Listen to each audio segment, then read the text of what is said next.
টিজারের শেষ সিনেই যেন কোটি টাকা উসুল। দর্শক সিনেমা দেখতে যাবে শুধু এই সিনের জন্যই। একদম হলিউডি একটি লুক দেওয়া হয়েছে শাকিব খানকে।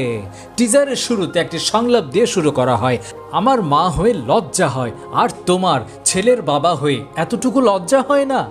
এরপর শাকিব খান বলেন, আমি আমার ফিউচার নিয়ে ভাবি না, আমার ভবিষ্যৎ নিয়েও ভাবি না, আমি শুধু একটা জিনিসই ভাবি, নিতু শুধুই আমার।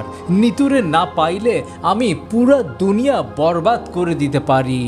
টিজারের শুরুতেই দেখা যায় ভায়োলেন্স হবার কারণে অস্ত্রের কোনো ঘাটতিই নেই, একদম অস্ত্রের কারখানা। খুবই ধনকুবের হিসাবে দেখা যায় মিশা সওদাগরকে, যিনি শাকিবের বাবা, যার আশকারাতেই শাকিবের এই অধপতন। এদিকে উকিল হিসাবে শহীদুজ্জামান সেলিম আইনের মার প্যাচে শাকিবকে ড্রাগ এডিক্টেড ও রেপিস্ট বলে ফাঁসিয়ে দিতে চান, কিন্তু আইনের মার প্যাচে শাকিব দমে যাওয়ার পাত্র নন। তিনি বেপরোয়া, ভয়ঙ্কর, কোনো শক্তি তাকে কাবু করতে পারে না। ব্রুটাল সিন কিছু দেখা গিয়েছে, যেখানে কতল করার দৃশ্য দেখানো হয়। এখানে বরবাদের নায়ক কতটা ভয়ঙ্কর তা বোঝানো হয়। এমন রক্তমাখা মুখে এর আগে কখনো দেখা যায়নি শাকিব খানকে। তবে তিনি একটি জিনিসেই কাবু, আর তা হলো তার নিতু। ইধিকার লুক এখানে দর্শককে টেনে ধরে রাখে। তিনি নিতু ছাড়া কিছুতেই হার মানেন না, তা দেখানো হয়েছে। এখানে কিন্তু অ্যানিমেল ছবির দ্বিতীয় নায়িকার কথা কিছুটা মনে পড়ে যায়। তবে নিতুর জন্য শাকিব পুরো দুনিয়া বরবাদ করে দিতে পারেন, তিনি তা শক্তপোক্তভাবেই বলেছেন টিজারে।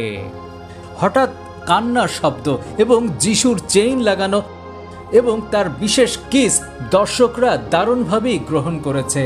বোঝাই যায় খেলা হবে সমানে সমান। এবারে আসি হাজার কোটি টাকার সিন নিয়ে। শাকিবের এই লুক কোটি কোটি তরুণ তরুণী দেখে জাস্ট ওয়াও বলেছেন। মুগ্ধ হয়ে টেনে টেনে ভিডিওটির এই অংশ বারবার দেখেছেন, এবং শাকিব যে অন্য লেভেলের নায়ক তা এতক্ষণ বুঝে গেছেন। তার পোশাক, লুক, চুল, দাড়ি একদম হলিউডের মতোই ফ্লেভার দিচ্ছে। এই জিল্লু মাল দে, এই ডায়লগ বোধহয় সবচেয়ে জনপ্রিয়তা পাবে।